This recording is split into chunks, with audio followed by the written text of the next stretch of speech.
You can just hide that. Yeah. Thank you. Yeah, please. So should I start? Yes, please go ahead. Thank you. Yeah. Good evening, everyone.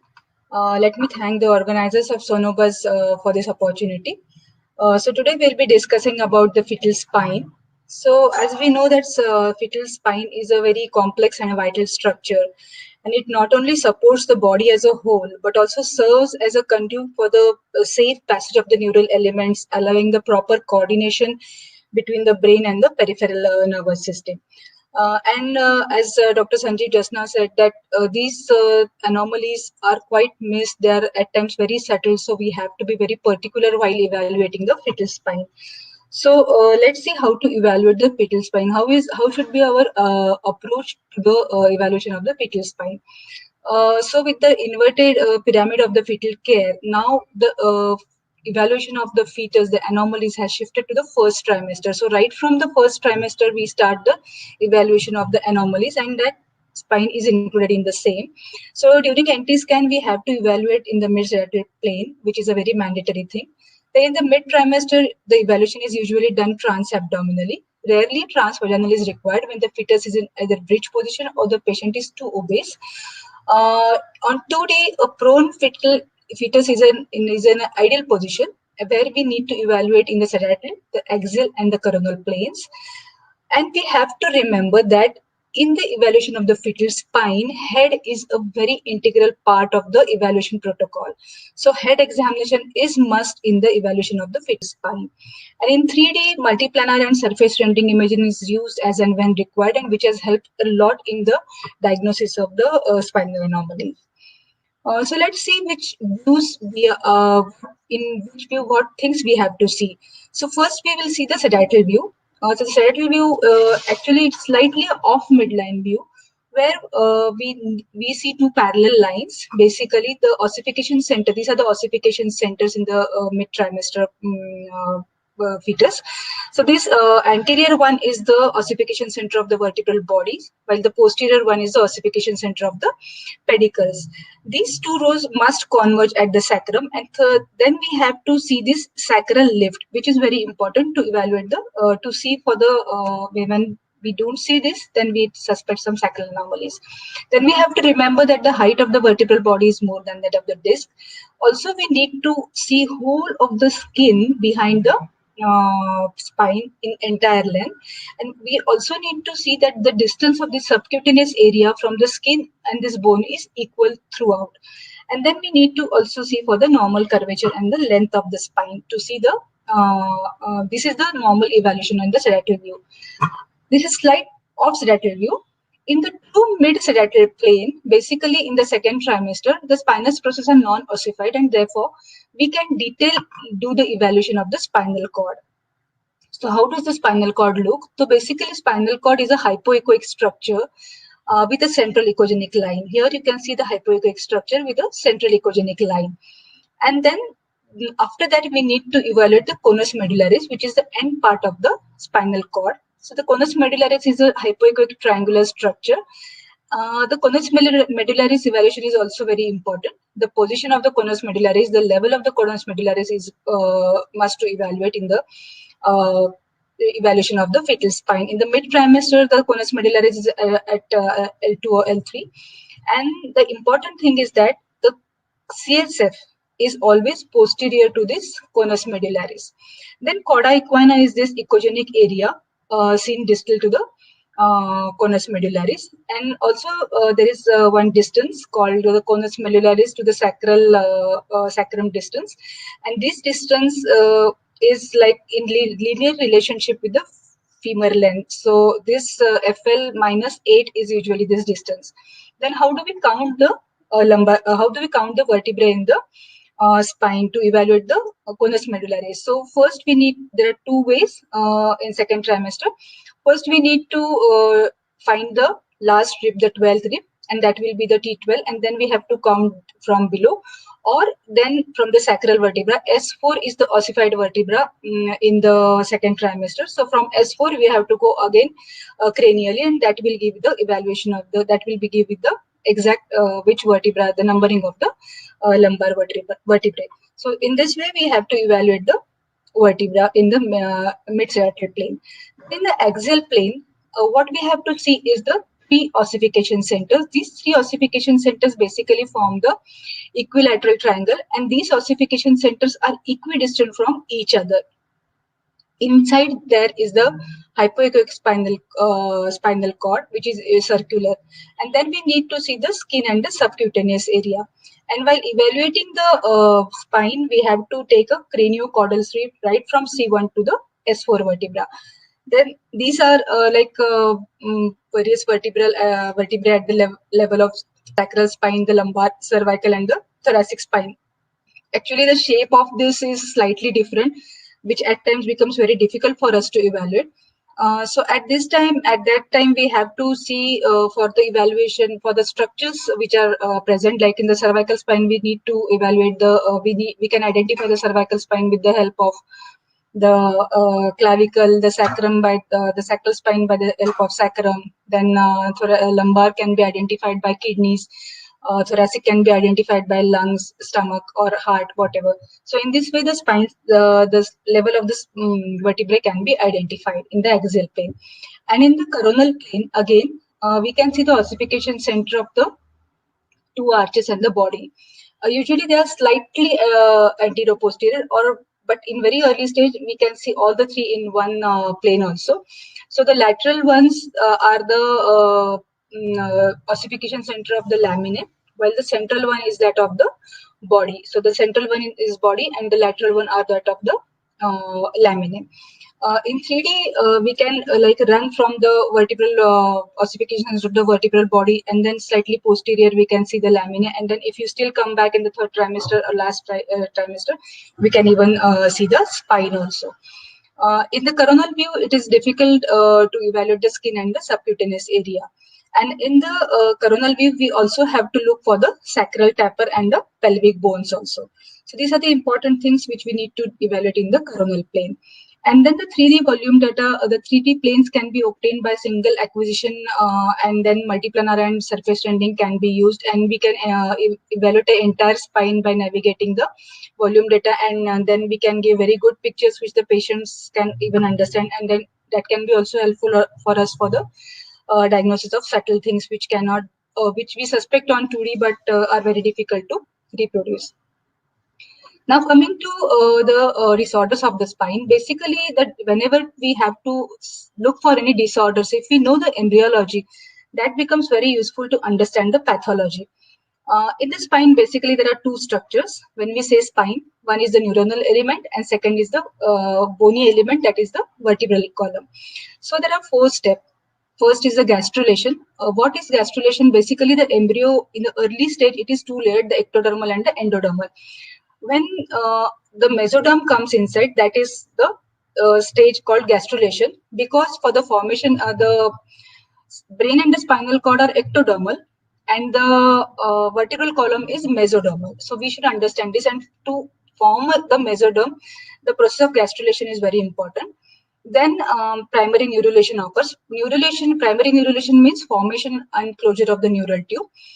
This primary neurulation is responsible for the development of the brain and the spinal cord, which occurs at the 3rd to 4th week of the embryonic life. Then comes the secondary neurulation.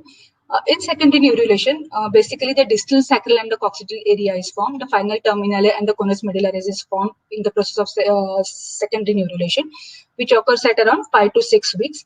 And when the neural tube closes, then there is formation of the vertebral column. And all this neurulation and vertebral development is basically controlled by the notochord, the genes, the signaling pathways, and the various metabolic processes. So all these together, any defect at any point of development may lead to various disorders. So this is the neural tube.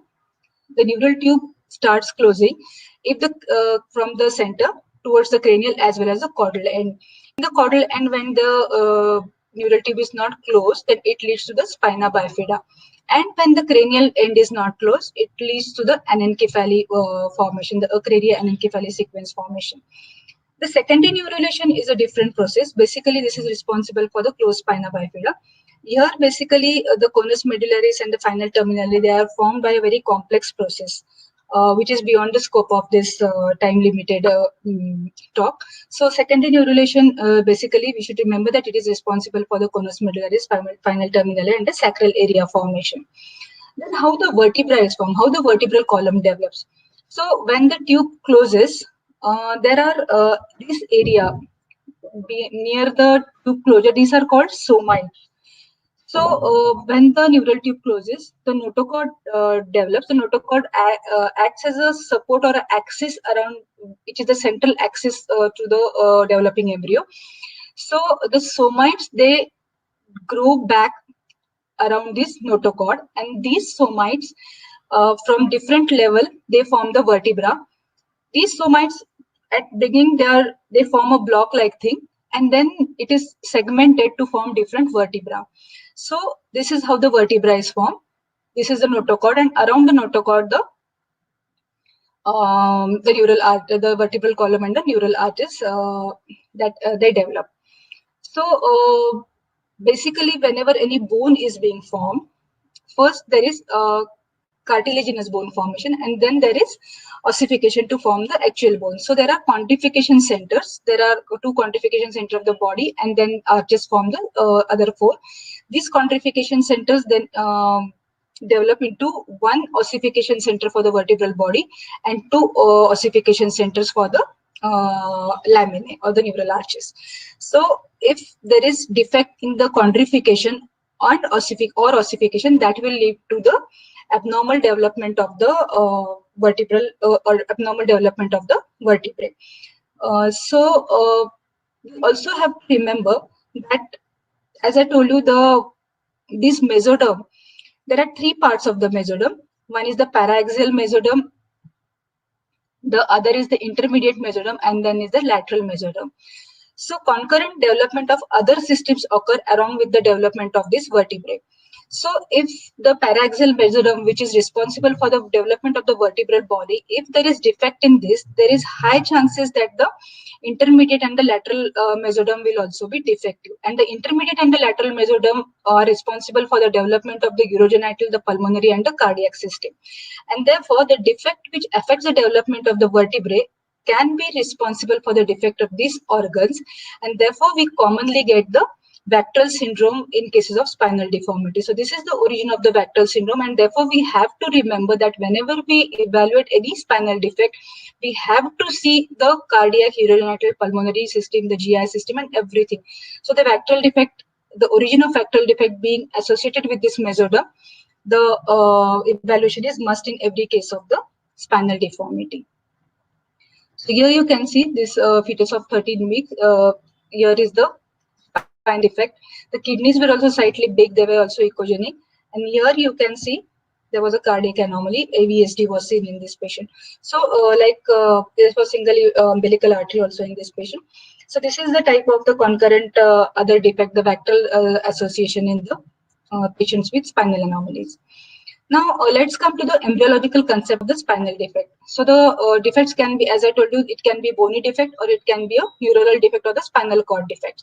So the bony defects, the vertebral defects can be fusion defects, formation defects, and the segmentation defects. The formation and the segmentation defects usually do not involve the spinal cord directly. While the defects of gastrulation, these are the complex defects which also involve the other organs also. The errors of primary neurulation, these basically are responsible for the closure defects of the neural tube, the open neural tube defect like thing. And the errors of the secondary neurulation are responsible for the closed neural tube defect, the anomalies of the sacrum and the phylum terminale. So let's see the formation defects. So basically what happens in the formation defect is that it leads to the formation defects leads to various type of vertebral anomaly. The commonest is the hemivertebrae. So what happens here, the quantification, one of the half part of the quantification doesn't occur. So because it doesn't occur, these part of the vertebra don't develop, and only half of the vertebra develop, and therefore it leads to this type of half the development of the vertebra, and this is what we call the hemivertebra. And how does it look? It looks as a triangular wedge-shaped ossified structure within the vertebral column like this. There is abnormal segment because of this. There is scoliosis and contralateral spinal deviation is there. Commonly involved are the thoracic and the lumbar spine, and at times it can be a single vertebral involvement or multiple vertebral involvement can also be there.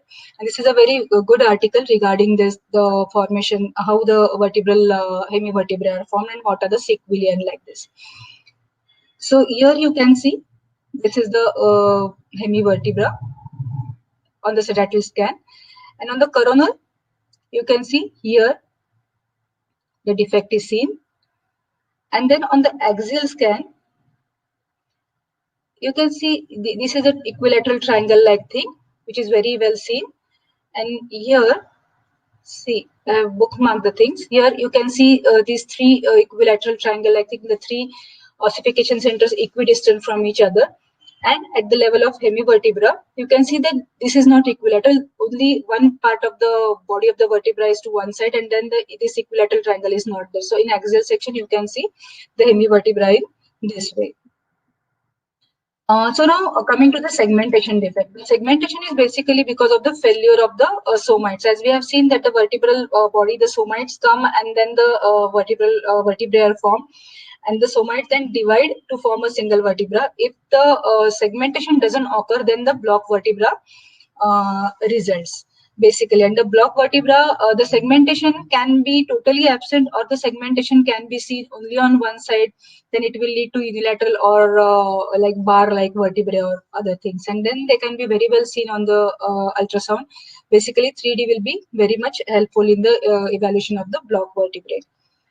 And then coming to the butterfly vertebrae. So basically butterfly vertebrae result from the failure of the fusion of the two lateral quantification centers of the vertebral body due to persistence of this notochord. And the affected vertebra has a basically a butterfly shape. So what happens, this quantification center doesn't develop, means it develops but it doesn't fuse. This develop but it doesn't fuse because of this notochord. And then what happened, ossification also occurs in these two without fusion of these two, and then we get this type of butterfly vertebra. The axis may not be always, the non-union may not always be midline. It can be like this oblique also. So then we can therefore we can see some on coronal view, some on the sagittal view. So this is the pathophysiology of the butterfly vertebra. Then, as we have seen that the neural tube closes cranially as well as caudally. So, whenever there is a failure of the closure of the neural tube cranially, or the rostral neuropole doesn't close by the 23 to 26 day, then it leads to the exencephaly and anencephaly sequence. Basically, it is a crania-exencephaly and anencephaly sequence. Exencephaly means there is presence of the forebrain with absence of calvaria and skin. This later leads to the anencephaly, that is complete absence of the forebrain, calvaria, and the skin. And this evolution then can be very easily diagnosed on the ultrasound. Basically, we don't see the echogenic skull bones, the midline falx, the butterfly sign, which is seen in the early trimesters. During the NT scan is not seen. The brain tissue, as it is exposed to amniotic fluid, it disintegrates and then it becomes irregular, disorganized brain parenchyma. There is loose, spongy appearance tissue seen in the brain area.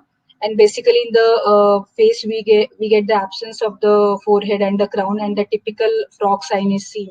And then the CRL is very less than the expected. And then depending on the shape of the anencephalic neural tissue, we can see various types like overhanging, bilobar, cystic, elongated, or foreshortened. Uh, this is regarding the cranial end anomalies. Now, basically coming to the spinal cord defect or the spinal dysraphism. So basically, the midline, the neural tube is also called raphe. So dysraphism means this disintegration of this. So basically, there is incomplete closure of the caudal neural tube. Associated with that, there is failure of the embryonic vertebral arches to fuse, and then also it is associated with various degrees of disruption of the overlying tissue.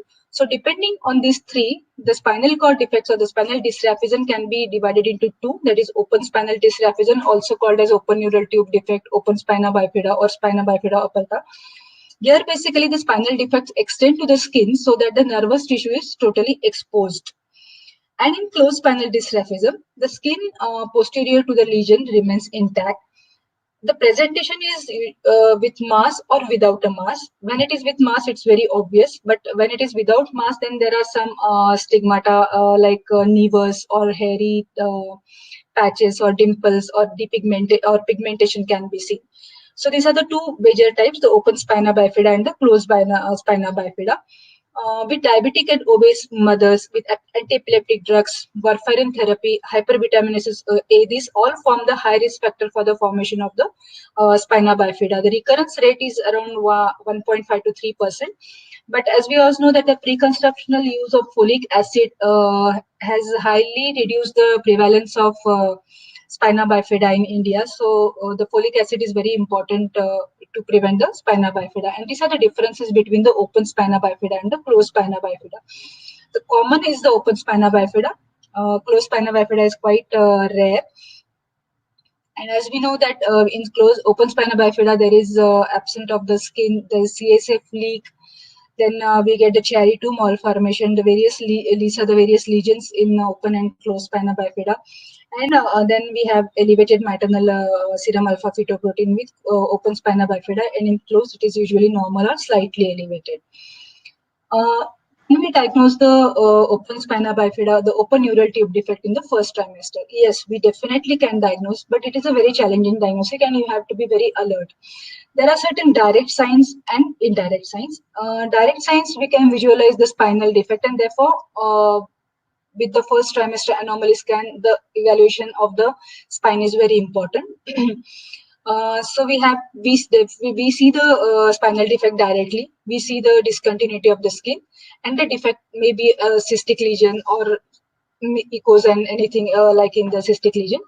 And the indirect sign, there is a list of indirect signs, but I'll just enumerate that, showing everything is beyond the scope of this talk. So there will be obliteration of the intracranial translucency. The brainstem will be thickened. The brainstem to occipital bone distance is reduced. The BS to BSOB ratio is also increased. The cisterna magna width is reduced. And these are the various signs which tell us that the posterior fossa is abnormal. And these are the crash sign, the parallel cerebral peduncle signs, the altered frontomaxillary angle, the small BPD, and the altered shape of skull. So all this help us to diagnose the open neural tube defect in the first trimester. So here is a case of first trimester ONTD. So here you can see that the brainstem is thickened, the cisterna magna is too lost, the 3 lines which is normally seen, only 2 lines are seen here. So these are all the indirect signs. On the direct sign here, you can see the spine is the curvature of the spine is altered, and here you can see the spinal defect. The skin is lost here, and a cystic lesion is seen here. And this is the post-abortal picture of the same fetus. So ONTD can be diagnosed very well in the first trimester. In the second trimester, ONTD diagnosis is quite easy. Again, there are direct features, indirect features, and some sequelae which we have to evaluate. We have to see for the demonstrate the spinal defect. We have to demonstrate the protruding membrane with the absent skin, and then the splaying of the vertebral arches at the level of the defect. These form the direct features. And the indirect features, which are basically seen in the brain, are the lemon sign, the banana sign, ventriculomegaly, the small head, of which the lemon and the banana sign have the highest sensitivity. And then because of the CNS, because of this open neural tube defect leakage and the spinal cord tethering or other things, the sequelae like club foot, abnormalities of the bladder voiding, and other things occur. And then, as we have seen, the associated anomalies, the Vactal anomaly must be evaluated in all the patients of the spinal defects. The indirect signs, what is the pathophysiology of these indirect signs? So basically, in open spina bifida, there is CSF leak, which leads to the depletion of the subarachnoid space, and that leads to the small head and the frontal scalloping. And then because the cisterna magna and everything, the fluid is drained, the cerebellum is low placed, there will be obliteration of the cisterna magna. Because of this obliteration, there will be obstruction of the fourth ventricle, and because of that, it will lead to the obstructive hydrocephalus in the fetus with open spina bifida. The direct sign, you can see the cystic structure with the vertebral arches here are not seeing. The skin is deficient here.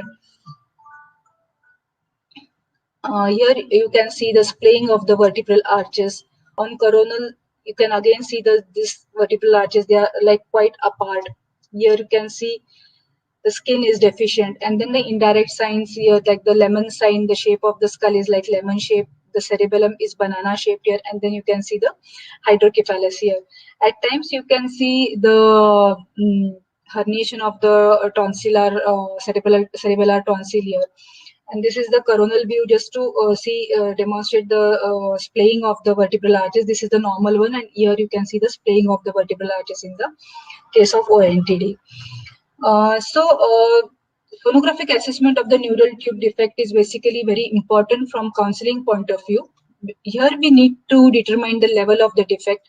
We have to means roughly measure the skin defect, how much is the sac of the myelocele or meningomyelocele, how long is the skin defect. We have to evaluate the content of the defect, like if it is plain only CSF or some neuronal elements are there. We have to visualize the level of the conus medullaris, then evaluate the associated anomalies. We have to evaluate the lower extremities, and then if the patient after counseling decides to continue the pregnancy, we have to evaluate the patient every monthly or every 4 weekly to see the evolution of the hydrocephalus, the talipus, and the kyphoscoliosis. The counseling is very important basically because this open neural tube defect have a very significant poor effect on the fetus. There are cognitive and motor dysfunctions. So it is also when we see that open neural tube defect, they are associated with hydrocephalus in around 80 to 90% of the cases. And because of this hydrocephalus, even if postnatal the surgeries are done, it definitely affects the IQ and the overall functions, overall the intelligence of the baby. And then we should remember that the fetal motor function is not predictive of the future neuromuscular status of the growing child. Independent ambulation is possible if the lower lumbar and the sacral region lesions are there. But if the lesions are high about the thoracolumbar or anything, then the ambulation, independent ambulation is absolutely not possible. So all these points are very much required for counseling of the patient and helping them to take the decision about the continuation of the pregnancy. Now coming to the closed spina bifida. So closed spina bifida, basically these are the skin covered lesions which rarely demonstrate any hindbrain malformation or hydrocephalus or other findings of the Chiari-2 malformation, and therefore they are very subtle and very, very difficult to evaluate. So therefore you have to, if you follow the proper protocols which I have described in the first few slides, then the closed spina bifida can be like suspected or can be easily diagnosed. So the closed spina bifida, according to this Tortori and Donato et al. In their paper, they have divided that into two parts, like simple dystrophic states and complex dystrophic states. So in the simple dystrophic states, the presentation of this closed spina bifida is with subcutaneous masses, where you get lipomyloceles, lipomeningoceles, and meningoceles, and this long list. And without subcutaneous masses, we can get intradural lipomas, filar lipomas, tight phylum terminale, dermal sinus, and all these things. These are quite rare and very means the incidence is quite rare. And then there are some complex dystrophic states like diastometamia, caudal regression sequence, and spinal segmental dysgenesis. These all are described under the closed spina bifida in this paper by Tortori and Donato. So this is a case of lipomeningocele. As we have seen that no cranial signs are there, the diagnosis is quite difficult. Here in this case, you can see a echogenic and some cystic lesion at the distal end of the spine. And here you can see that the posterior arches is also not well formed. Here you can see that the spinal cord, it is absolutely too low, means it's very near to the sacrum. The conus medullaris is absolutely very near to the sacrum. That means it is a tethered cord. And whenever there is tethered cord, the prognosis is very poor. So as we are now coming toward the tethered cord, let's see what is tethered cord and how to identify the tethered cord. Basically, tethered cord is the attachment of the conus medullaris to a non-neuronal structure at the distal spinal canal, which results in the low-lying cord. Although we say that it is a low lying, but tethering or the attachment to non-neuronal element can occur anywhere along the neural axis. The tethering of the cord can be seen in open as well as closed spina bifida, and the tethering occurs basically because of the thickening or the infiltration of the final terminale or the conus medullaris, and it can be because also of the dystrophic elements such as lipomeningocele and the diastometamylia. All these things can lead to the tethered cord. So what happens basically because of tethered cord? The nerves which are coming out from the various levels, they are like they become tight and they become attached, and therefore that will lead to various neurological impairments. And also we know that the voiding centers are there at the distal part of the spinal cord, and therefore there will be voiding dysfunctions. So if we can identify that the fetus is having a tethered cord, that will absolutely help in the accurate prenatal counseling of the parents regarding the future prognosis of the fetus. So the conus medullaris basically during the development of the fetus, the conus medullaris is at different level of the spinal of the vertebral column. It looks as a dark triangular structure, and between 13 to 18 weeks, it is at a L3, L4 level, and at up to 36 weeks, it is at L3 level, and then after 36 weeks, it goes up to L2 level. So how should we diagnose the tethered cord? So basically, the cisterna magna is seen, if the cisterna magna is seen lower than the L3, L4 level after 18 weeks, then we suspect that it is a tethered cord.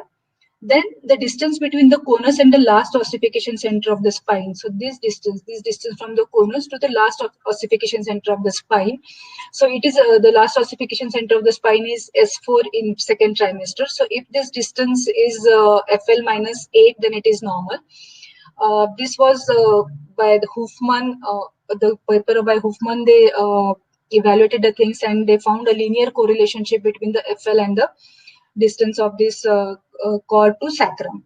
And then the third thing which we have to see is the position of the fluid in relation to the conus medullaris. So normally this is the conus medullaris, this is the cauda equina, and the neural canal, the CSF is on the posterior aspect of the conus medullaris. But here you can see this case. This is a case of closed spina bifida. Here you can see this is the conus medullaris, and the fluid is here anterior to the conus medullaris. Again, in this case of this meningocele, here you can see the conus medullaris here, and the fluid is seen anterior to the conus medullaris. So this is also a sign which can help us to come to the diagnosis of the tethered cord.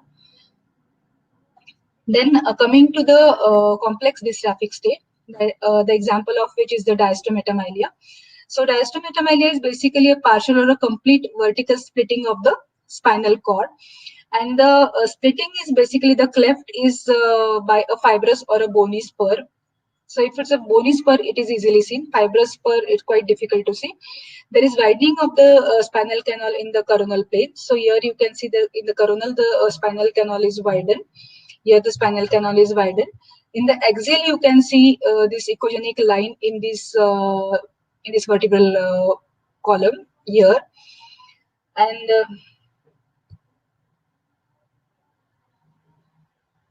okay, here you can see this echogenic bony spur in this. You can see these three ossification centers, and here you can see this bony spur. So this is the diastometamylia, and usually it is associated with the tethered cord. And prenatal diagnosis is important for early surgical relief of the tethered cord to prevent the later motor sequelae in the childhood. So the diagnosis of diastometamylia with bony spur is very easily possible in the antenatal ultrasound scanning.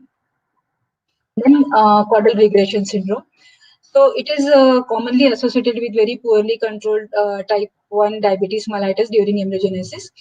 The sacrum or the lumbosacral spine can be absent, and it is associated with various type of GUT and the anal and the limb anomalies.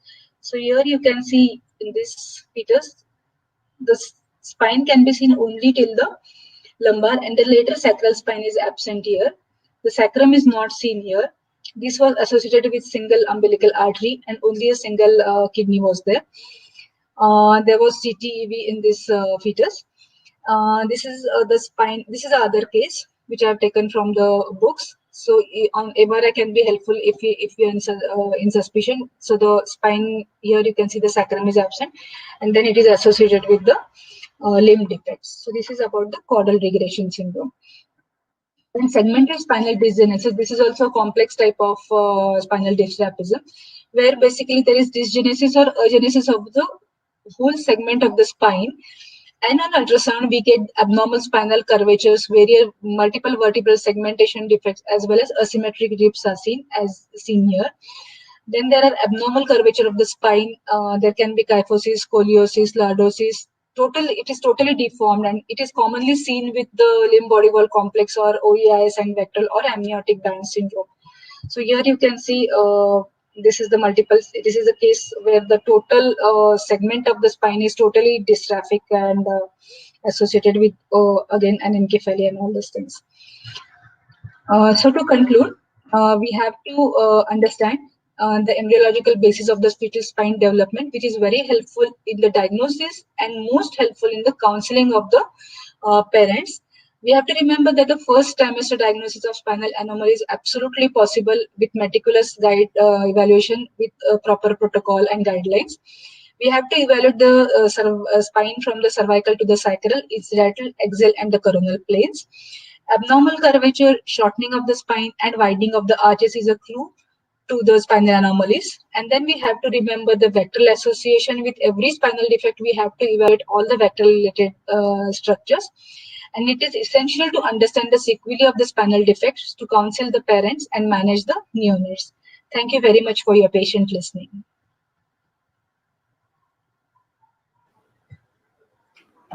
Thank you, Shilpa. That was really wonderful.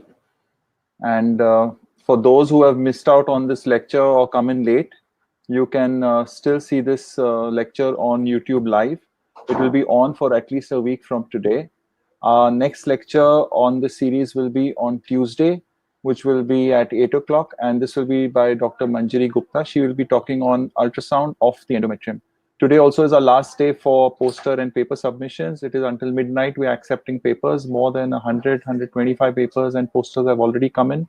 So those who haven't still sent it, it's very easy. Make a quick PowerPoint of 10, 12 slides, and you will be in running for the poster or paper prizes. Until then, and until Tuesday, goodbye and take care. Thank you. And thank you, Shilpa, very much.